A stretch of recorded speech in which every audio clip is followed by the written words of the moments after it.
of people now. And here's the thing, if you join before October 30th and you mention the promo code SHARE, they'll waive your application fee, so you save even more right off the bat.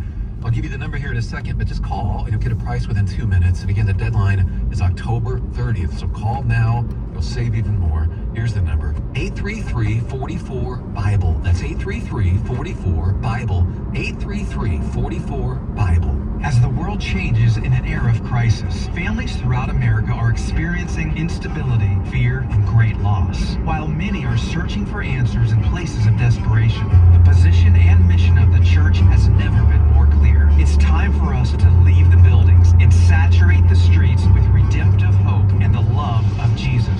Saturate USA is a movement of churches and believers across America, uniting as one to reach every home with the love of the gospel. At SaturateUSA.org, you and your church can join the movement by adopting a zip code and receiving free neighborhood maps and evangelistic materials, including Jesus Film DVDs with free online streaming. Simply mobilize your volunteers, assemble your saturation packs with free materials and your own church's information, and then send out teams to distribute to homes. Let's partner together and see every zip code in America adopted for Christ. Join the movement at SaturateUSA.org.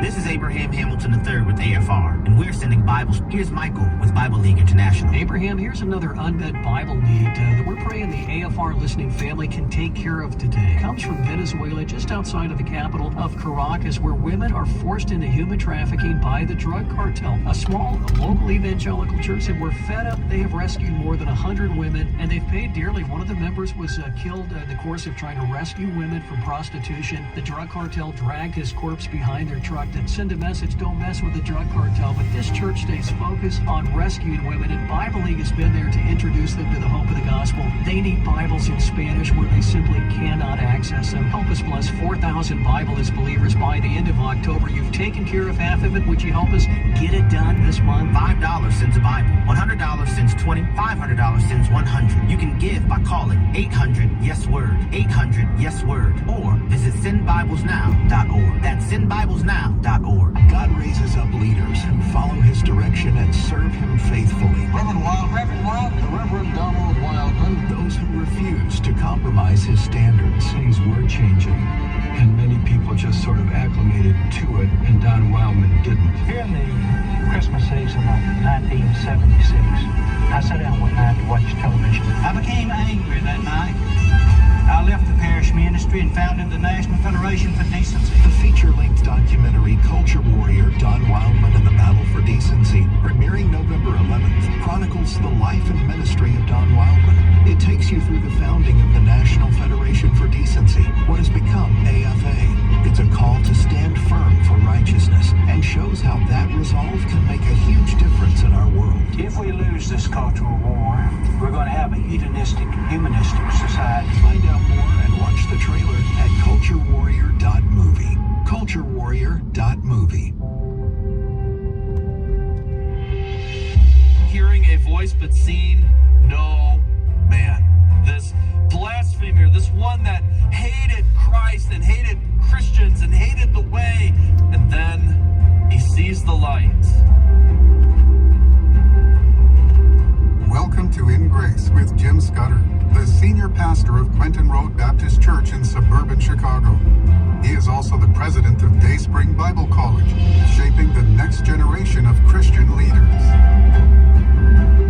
Welcome back to In Grace. This is Jim Scudder, and today we're going to see an amazing transformation. A man who was literally spitting fire at these so-called Christians, these believers in this false god Jesus. He becomes one. He becomes a follower of Jesus. What happened on this road to Damascus, where he's going to literally arrest and take back to Jerusalem in bonds men and women? I mean, he hated Christians, but he becomes one. How did this happen? Well, on the road, it says in Acts 9 that he's journeying, and suddenly there's this bright light and a voice from heaven, and the voice says, "Saul, Saul, why persecutest thou me?" And we have this conversation, and Jesus is the one speaking, and he says, "Paul, stop kicking against the pricks. This idea of this goad, this sharp-pointed pole that a farmer would use to make sure that ox would keep moving. And the worst thing that ox could do is kick at it because it's going to hurt him more. And that's what Paul was doing without even realizing it. And so this blasphemer does get saved. We're going to see that here today on In Grace. And if God can save him, God can save any of us, right? So right before we get into this, let me remind you that we are coming up on a trip to Israel, and it's in February, and I want you to go with me and my wife and many others to stand with Israel. You say, well, it's too dangerous. There's a war going on. Listen, I've been there 3 times since the Hamas massacre. It is the right thing to do. I have felt completely safe. I'll actually be there a week earlier with my grandkids filming. And so this is the time for us to go to Israel. We're going to tour Israel. We're also going to have solidarity events, and we're going to be able to go see some of the affected areas of October 7th. And so we've just, remembered last week when your anniversary of that awful day. Now it's time to literally go stand with Israel. If you'd like to get information on our trip, you can go to our website and click on the brochure right now. It's ingraceradio.com. Click on travel, and then you'll see the February 2025 trip.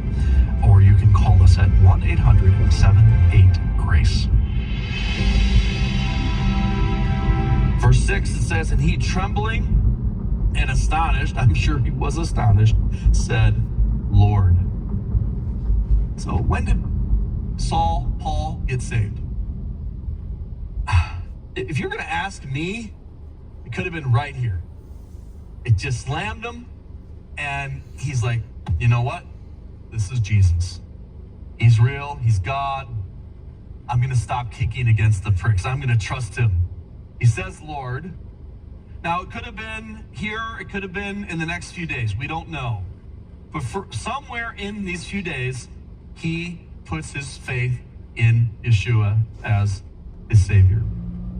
And then he has to retrain his brain. Because remember, a lot of Judaism is the interpretation of what God says. That's what they study mostly. They study the Torah, or they read it, but they really study the traditions, the writings of the interpretations by the rabbis, the sages. And so now he has to kind of go back through and reread and rethink things through, and it takes him a while to do that. But I kind of feel like right here when he says, Lord, what do thou have me to do? I feel like that was his moment. And by the way, it didn't mean that he wasn't Jewish anymore, no.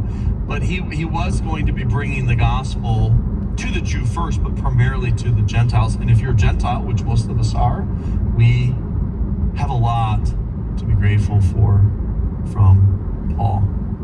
That he stopped kicking against the pricks and started to allow the Lord to motivate him in a much gentler way. So what do you want me to do? And the Lord said unto him, verse 6, arise and go into the city, and it shall be told thee what thou must do. So he's almost to Damascus. The Lord said, okay, you're going to go into the city.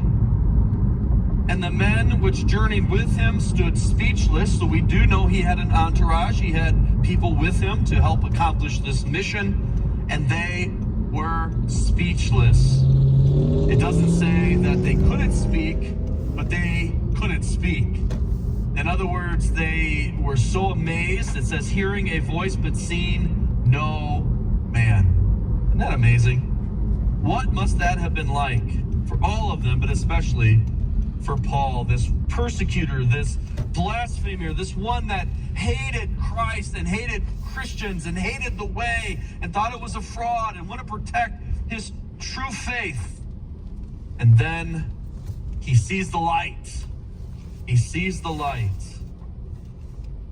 In verse 8 it says, Saul rose from the earth when his eyes were open. So he was blinded, and probably it was so bright he closed his eyes, but now his eyes are open, but he